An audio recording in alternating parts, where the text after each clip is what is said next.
Hello, hello, hello. This is Adelai Brown, your heart coach, and I want to welcome you to another session of Heart Talk. Heart Talk is our weekly support group where we come together from all over the world to do hard work and grow heart equity.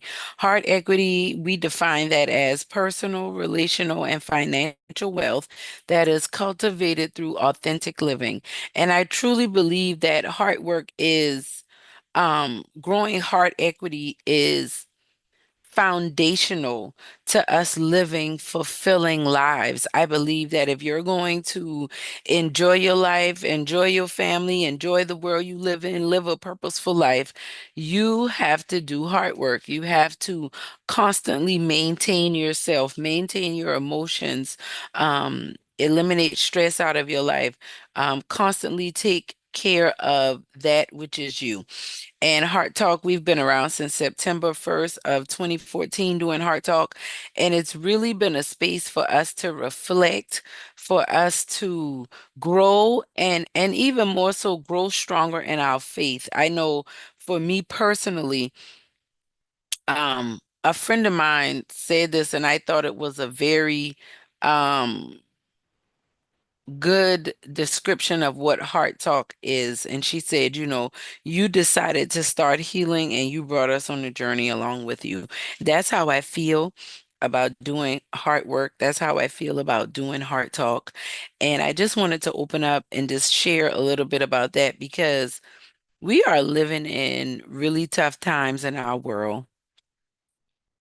And one of the things that I realize is that so many of us are trying to numb and avoid and run from or ignore a lot of the challenges that we are facing in our lives. And so tonight, I just wanted to get on. I'm not planning to be on for long, but I just wanted to get on and just talk a little bit about why we need hard work, right? So there were a couple of things that I feel like hard work really focuses on. It really helps to kind of hone in on and okay, hold on.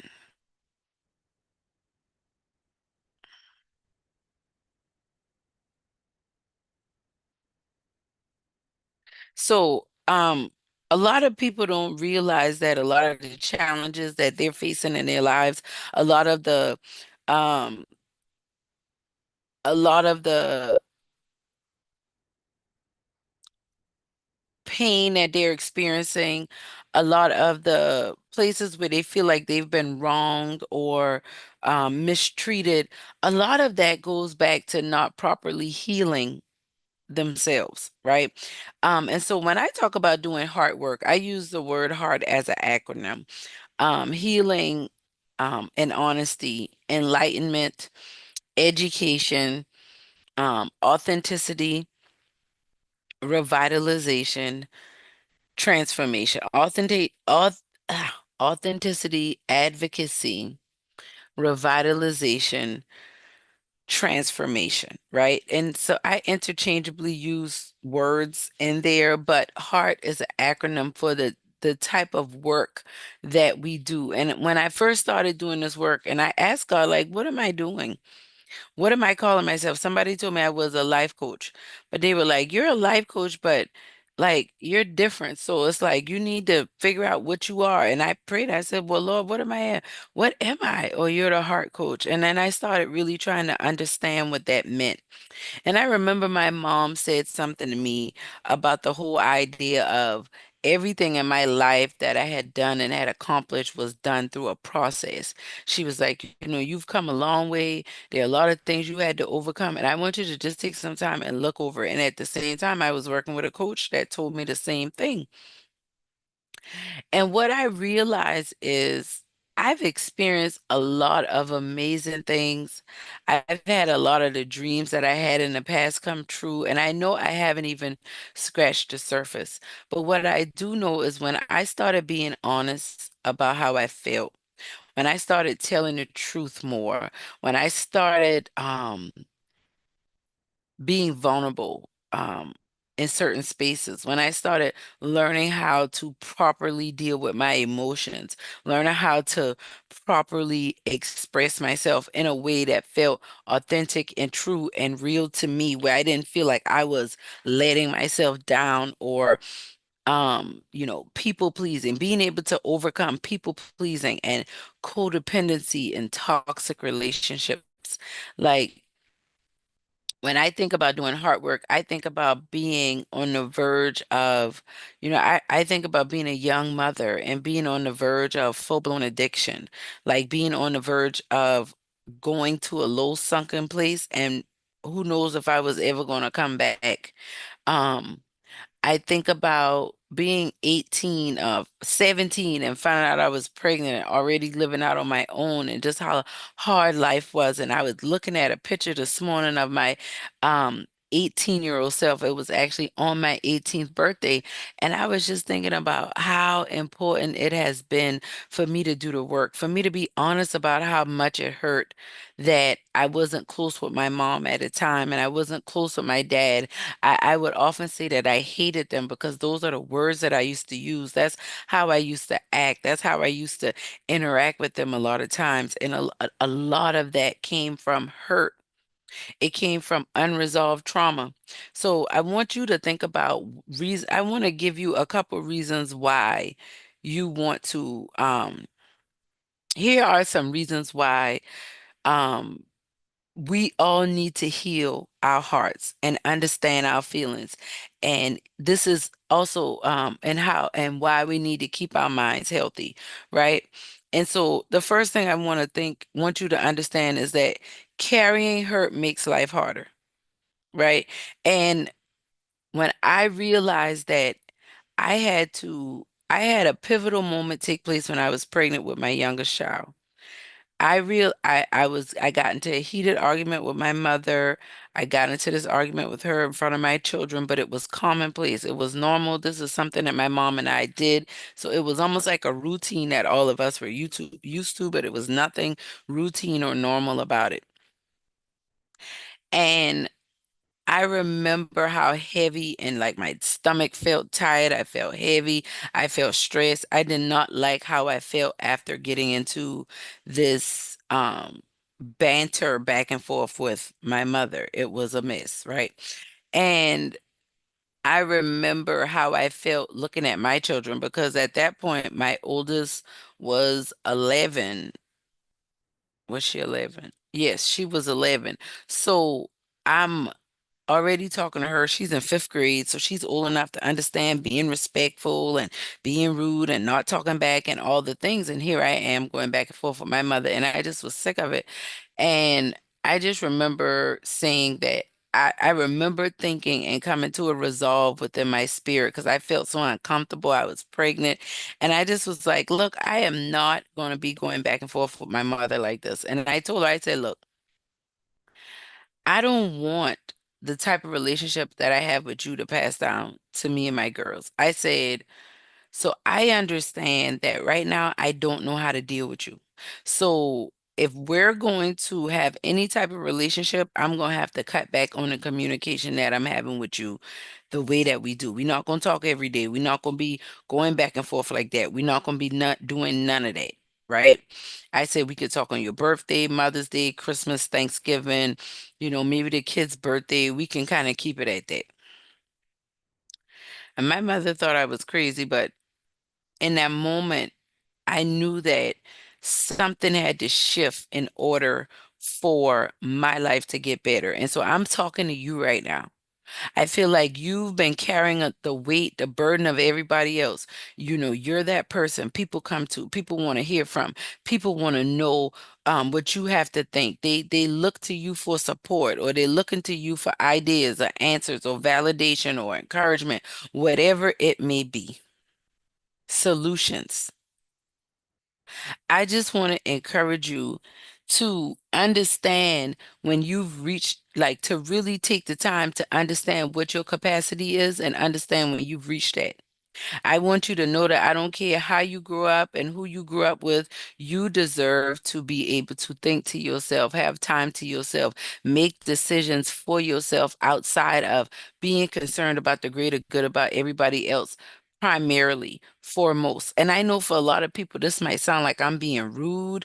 This might sound like I'm being insensitive, but I'm not, because even Jesus, he had the power to save and do all these amazing things, but there were people that came to him wanting healing, wanting prayer and all these things, and he would run away from them and go off and pray and be to himself and recharge and take care of himself, and then come back and minister to them and take care of them. And that's what I'm asking you to do.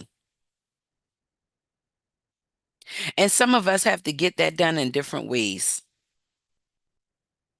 But what I realized was there was a process that I had to go through, that I still go through, that I work with others to do. There's literally like a system that the Lord took me through in my own personal life. We're dealing with past toxic relationships, romantically, with friends and workspaces. I wasn't always the best. I didn't always get it right. I'm not sitting there acting like a goody two shoes. I messed up a lot. I did a lot of stupid, foolish, crazy things that I should not. I had no business doing. And but what they say, yet, but for the grace of God, here I am. And so tonight, I just wanted to just like talk to you where you are. I had a conversation today about how so many mothers overcompensate for their children, especially if they don't feel like the fathers are stepping up or showing up the way they want them to. And then I know the same thing could be said for a lot of fathers.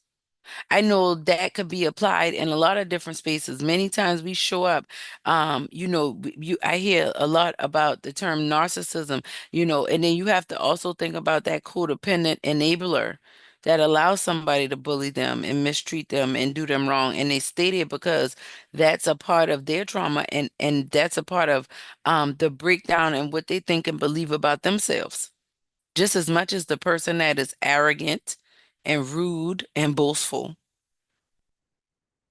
So I just tonight wanted to go through there are a couple things that I want to there when I highlight my 6-step process.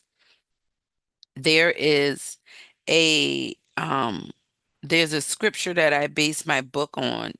And there are actually two scriptures that I want to bring up tonight. And then I want to show you my 6-step process that I've used, that I've helped hundreds, if not thousands, get through, and really start to learn how to heal, and what is I guess a technical term that a lot of people use now, develop emotional intelligence.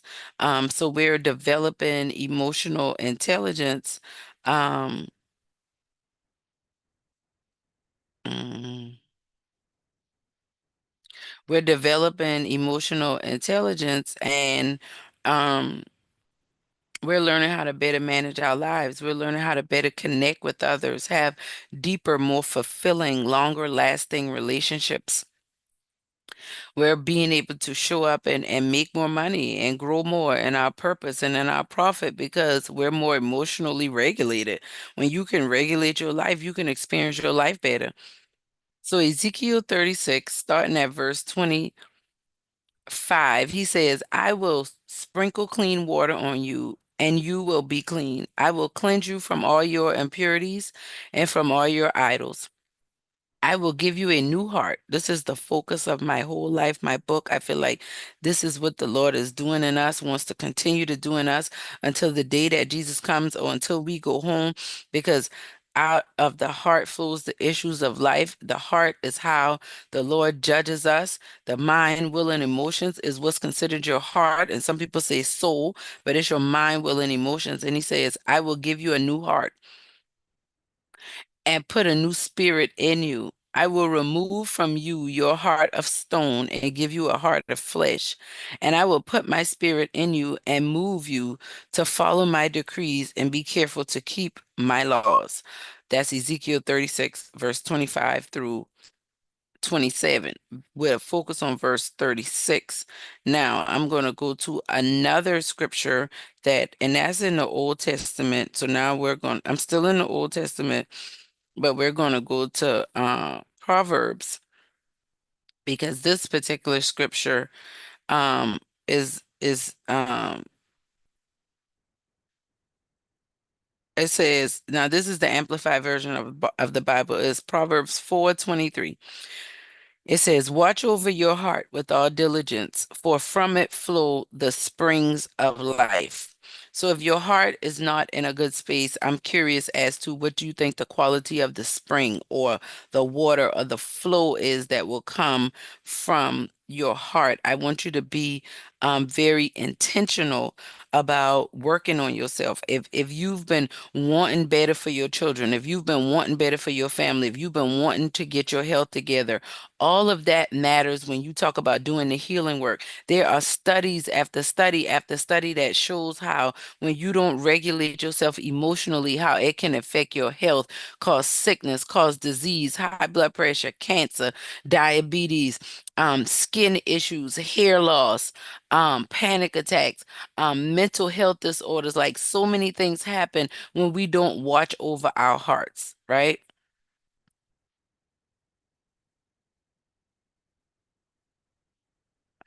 So I want you to okay, let's see here. Now, I wanted to read another version of that. So it says, I'm trying to get it to update. So what I'm trying to say to you is your emotions matter. People think, ain't nobody got time for all them emotions. You got to live your life. I understand that, but emotions have their place in life. And I'm just telling you, you got to heal them. You got to get to the bottom of why are you moody? Why do you take things so personal? Why do you get so offended so easily? These are all questions that you want to ask yourself in your life right now. Like, why do you feel insecure when you go around certain people? Why do you doubt and second guess yourself when you look in the mirror? All of these things are impacted by the quality of your heart and the state of your heart. And this is why it's important for you to heal. This is why it's important for you to do your heart work and make heart connections and grow heart equity. You want to get dividends and investments in the bank. You got to deal with that grief that's in your life. You got to deal with that pain that's in your life. You got to deal with that trauma that happened. I know you can't change the past, but guess what? You are still living like that scared little girl or little boy. You just in this, 43-year-old body. But it's a scared little girl. It's a scared little boy down in there that is stuck because you refuse to confront those emotions, but you overwork. You over critique, you overjudge, right? You over drink, you over smoke, you over shop, you over go to church, you over clean up. Listen, everybody got a vice. You over gamble. You're doing too much. You doing the most. What am I saying? You are doing these things out of a healthy way of being. You're obsessing. You're living a life that you know you shouldn't be living. Why? Because you're not doing your work. You in relationships you know you shouldn't be in. You know you shouldn't be messing with that girl. You know you shouldn't be dealing with that guy. You know you in that relationship. You know you committed. You know you shouldn't be doing those things, but you're doing those things because you refuse to deal with your emotions. You will not deal with your heart. Because what did the scripture say? Watch over your heart with all diligence, for from it flow the springs of life. What do the springs of your life look like right now in this season of your life?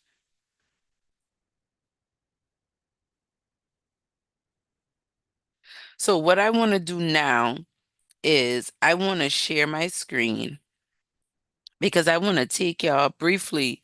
I want to take y'all through the divine heart transplant process.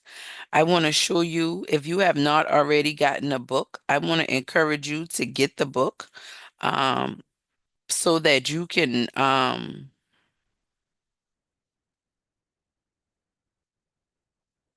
I want to encourage you to get the book so that you can read through and just learn more about the divine heart transplant process and how, how it came about, how I developed this process or whatever. But in the meantime, I do want to share my screen so that you can see the steps of the process and why it is so important.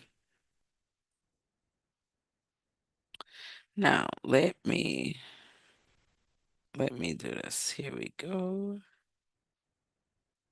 Let's see.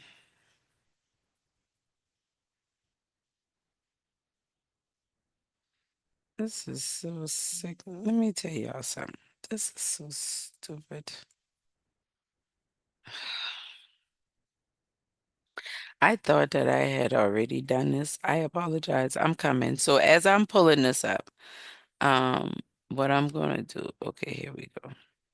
All right, so now I'm gonna share my screen and I'm gonna show y'all the 6-step process that changed my life.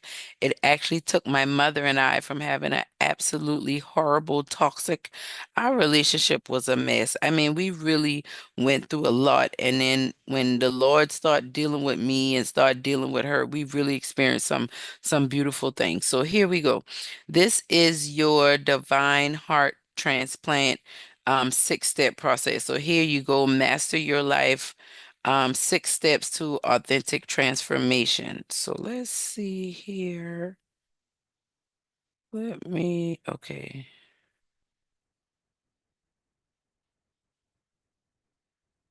All right, let's put this over here. That's what I'll do. Okay, we can do that. All right, so here we go. Yeah, that'll work. I like it. All right, master your life. 6 steps to authentic transformation. So I said and as you can see up here, it says as featured and help save me from my broken heart, your journey to living and loving again. If you have not already gotten that book, go ahead and get it. I have the audio book for those of you who are like, I don't like to read, but I like to listen. Don't worry, I have the audio book for you and it is recorded in my voice. I did it, and you can buy it directly from me. So you can go to my Linktree / the Heart Connections. You can get the audiobook, you can get the ebook, you can also order the paperback book from Amazon if you want to use your Prime or whatever. So just wanted to put that out there because that book is life changing. I mean, I've talked to people from in their 80s on down to teenagers who've told me how this book has helped them so much. So this is 6 steps to authentic transformation and growing and cultivating heart equity in your life and in your family and in your community and with and through your purpose, right? So the first step, um, why one of the ways that we get healing and one of the ways that we can transform our life, the first thing I believe we need to do is make a connection. So right here, I have the praying hands. Get clear about who and what your faith is rooted in. Make a notable link to your creator. How will you know where you're going and who you are if you don't know your purpose? It's just like this. I believe that just about anything you buy comes with some type of instruction manual. Any type of device you buy comes with the manufacturer manual. And I believe that our manufacturer is Yahweh, the great God of the universe. I believe the Bible is the instruction manual for our life. And so for me, making a connection, it doesn't matter what you believe in, but for me, and my faith, and so I encourage you, if you're going to transform your life, if you're going to heal, you got to make a notable connection with your creator, a notable link. And so I want to be very clear about that because that's very important. It is very important for us to understand that. Okay? You can't be out here thinking that you are God. You did not create yourself. You did not hang the sun and the moon and the stars. You do not make the seasons change just like clockwork every year. You didn't do that. It's something greater than you. And if you're going to transform your life, if you're going to heal, if you want to see your children thrive, if you want to see your relationships thrive, if you want to see your bank account thrive, you need to have a connection. That's the foundation. That's number one. Right? The second thing you want to do after you make a connection now, That connection brings about a level of awareness. And so there's a light bulb here because this awareness is trying to tell us, look, what are you doing? We often exist in unfavorable situations because we lack knowledge of the root cause of our own personal issues. Do some introspection. Look within yourself. Pay attention to how you are living and what you have accepted as normal. What is normal for you in your relationships? Especially something that you don't like or makes you uncomfortable or it brings you stress or it brings you strife. What's something you want that it feels like you just can't get? What's something you've been working towards and it feels like it's elusive from you right now? You know why it's like that? You want me to give you an idea of why that's like that? It's like that. It's like that. I can promise you a big portion of why it's like that is because of you lack awareness right now.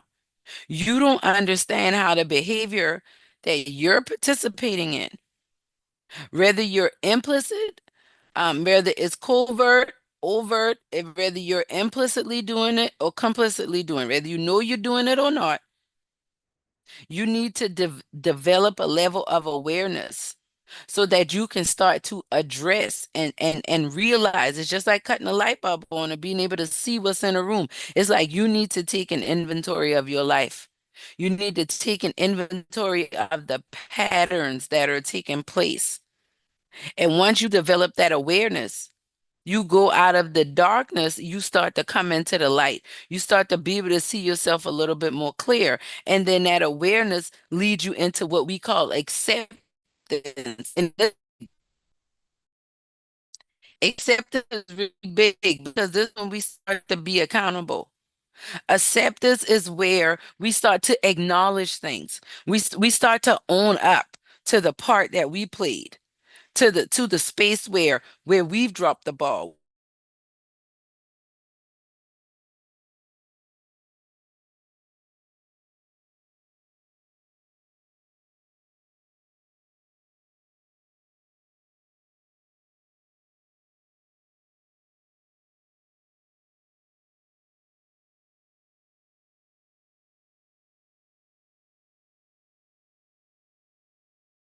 Powers the light of awareness. And from that light of awareness, now you can start to do the cleanup of acceptance. You first accept, I got to clean this up. I got to work on this. I got to own up to the part that I played. If I didn't part, something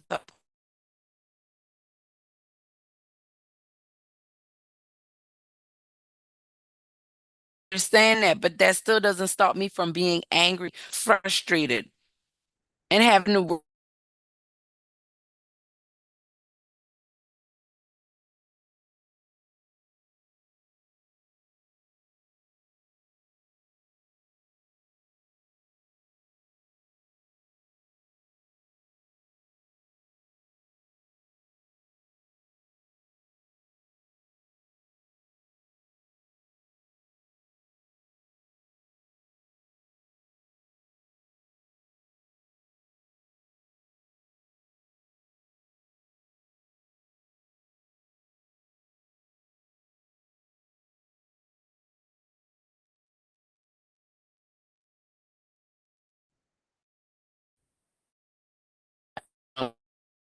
Push on through.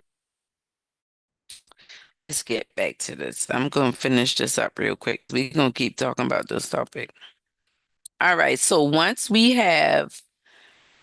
gotten through three of the steps of the divine heart transplant process, this is this is the actual work that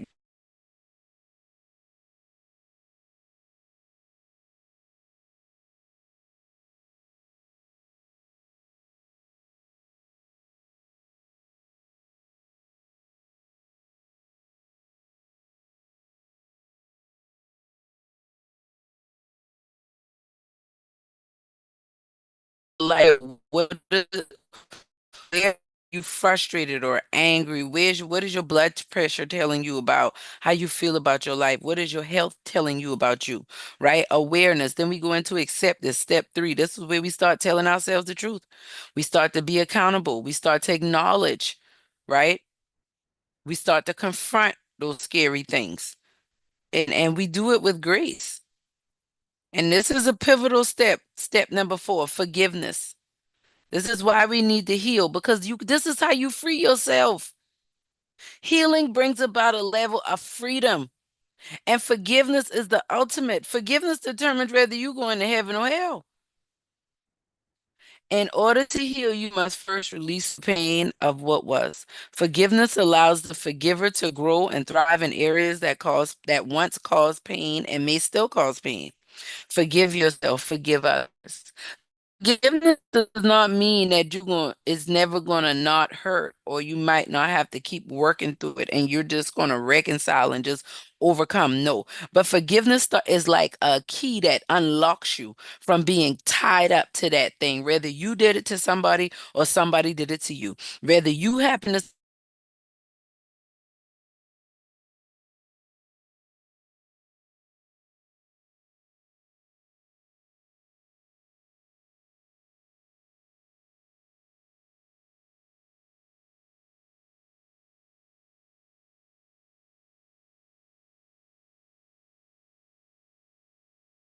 leave. Because you, especially those of us who believe in Jesus Christ, we have been forgiven, right? All right, 2 more and then we out of here for tonight. All right, step number 5, the number of grace. You got to make a decision. When I was in those toxic cycles, I would go through the first steps. I get close to God. I need to work on. I own to what I need to do, and then I'll forgive, and then I'll go back through that cycle of brokenness and pain. But boy, when I made a decision that day and said, I'm not going to be arguing with my mom, it's like this. Do something different. I had a choice and I committed. So you have a choice and you must commit. You have to want to live different.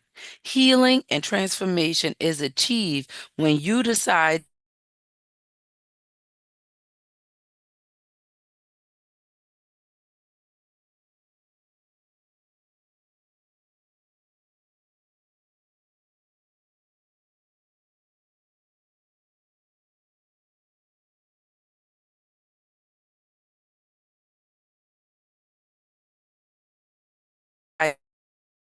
by faith. You don't know if that decision gonna work out. You're not gonna know until you make the decision, but make the decision. You need to do that. You need to do that expeditiously. Okay? Step number 5. Step number 6.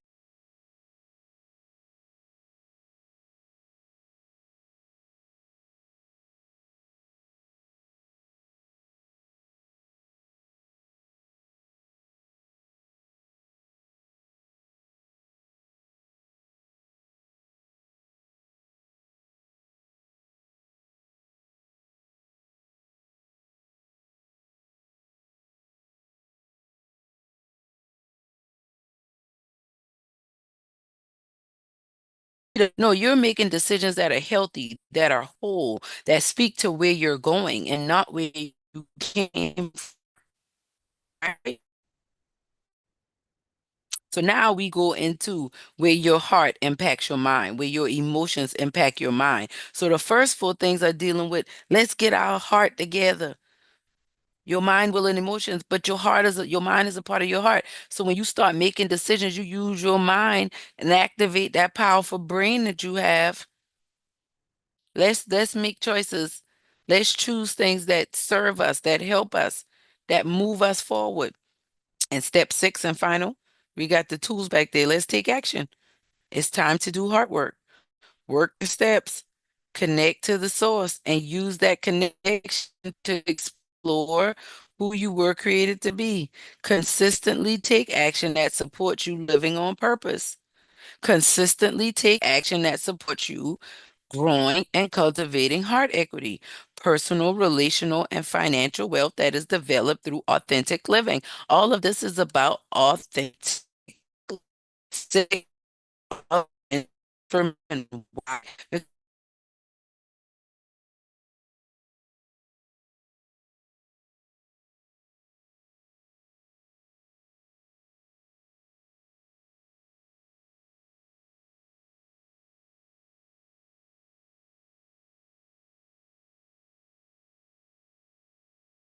See yourself. And even when you, let me tell you something, I'm gonna be honest, I've been catching some hell this last year and a half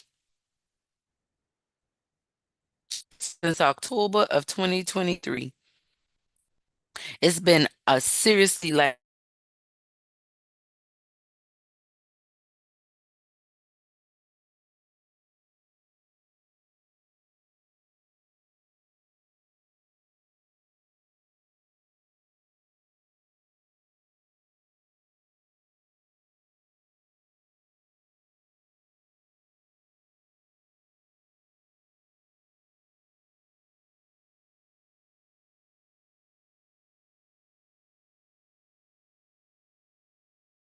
he's already done for me. Things that are already there that I didn't even notice, an awareness. And then I go through the level of acceptance. This is where it is. I've had to work through a lot of acceptance to accept the death of my mother. I've had some very challenging circumstances in some of the relationships closest to me since then. And guess what? I have had to accept these things for what they are. I'm telling you, I'm working it personally, seeing the changes. I have worked with so many individuals and helped them. And when we work through these steps, we see transformation. And I want that for you. I want that for your family. You don't have to be toxic. That don't have to be your lot in life. You don't have to be disconnected and withdrawn. You can still be introverted and have deep emotional connections and have deep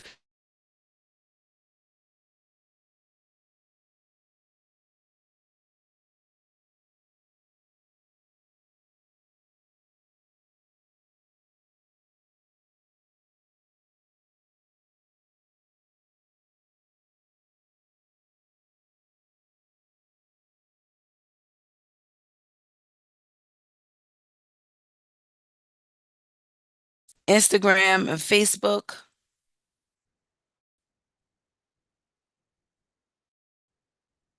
But I just look, I just wanted to run through this tonight. There's a lot of people you out here, you think if I could just get enough money, if I could just get the right, if I could just marry somebody who loved me. No, you need to work the steps.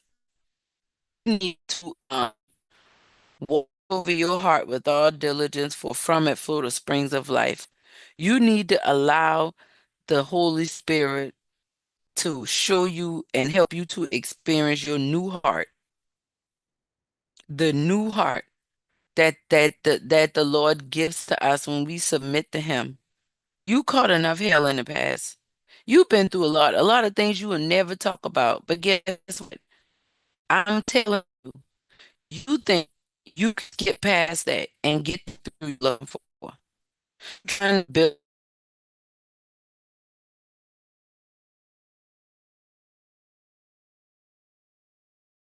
even have to do if you would just sit down and just take a couple of days, a couple of weeks, a couple of months, moment by moment, bit by bit, 30 minutes, an hour at a time, a couple vacation days at a time, and really start to release, really start to become aware, make connections, and you'll go deeper in your faith, make a deeper connection, a notable link, become aware.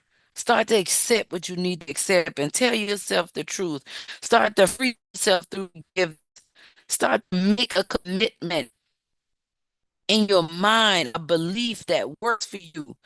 And take action with that, and you will notice you will master your heart and you will master your life. It doesn't mean you're not going to go through things. It doesn't mean that bad things won't happen.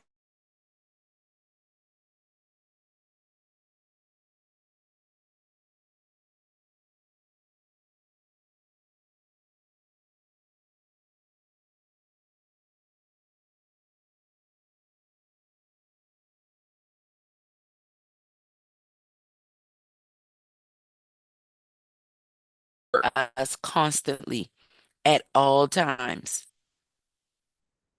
through multiple sources.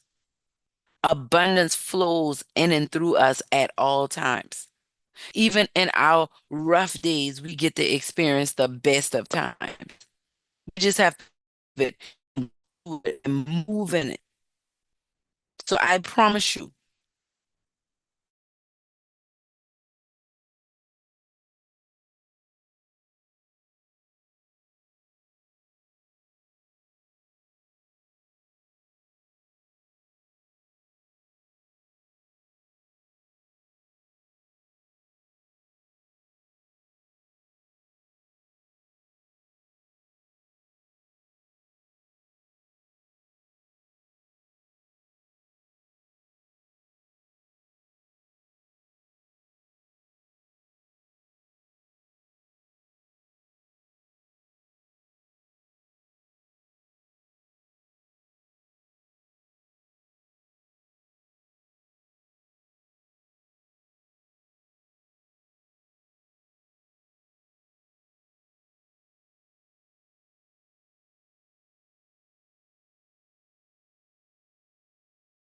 one of those parents that want your kids to be the best of the best, and you want to go hire a trainer like my nephew Desi, who's an amazing athletic trainer, right?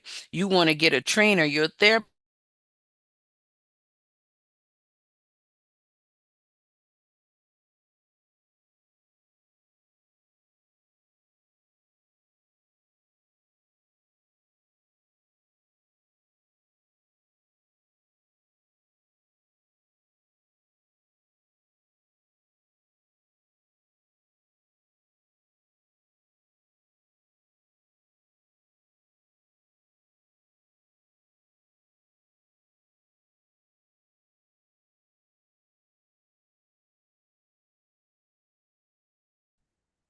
now this is how you now this is how you win, right? That's how you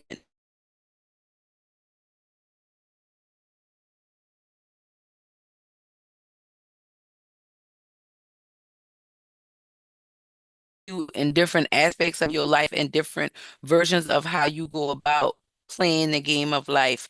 And they help you work on different aspects in different ways from their unique techniques that they use from what they've learned throughout their training and their practices, right? So I am here as the heart coach, a life and business coach and strategist, and we are here to do heart work so that we can develop heart equity, so that we can transform our world, so that we can create a world and leave a world behind that's better than the world we came into, where we can normalize talking about our feelings and being able to process through difficult situations so families don't have to fall out and marriages don't have to end in divorce and brothers and sisters don't have to fight and hurt and kill and steal from one another because we can communicate with one another, where people don't have to feel sick when it's time to go to work because it's such a stressful, hostile environment because people don't know how to communicate. What am I talking about? Hard work is communication. Communication rules the nation. Let's heal. Let's heal. All right. Okay. Let's stay connected. Follow me at Heart Coach Talk, YouTube, Instagram. Email me if you want to connect with any of our services. If you want me to come and speak at an event or you want us to hold some type of space together, info at AddieBB at Heart Coach Talk. You can email me, Gmail. All my information is on my link tree, the Heart Connections. I love y'all. Every Tuesday night at 8 p.m. we are here doing Heart Talk. Every Wednesday morning at 5 a.m. we are doing our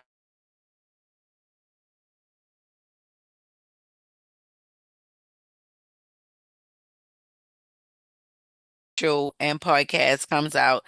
Check it out on YouTube, Spotify, Apple Podcasts. I love y'all. Share this with anyone that you think could benefit from it.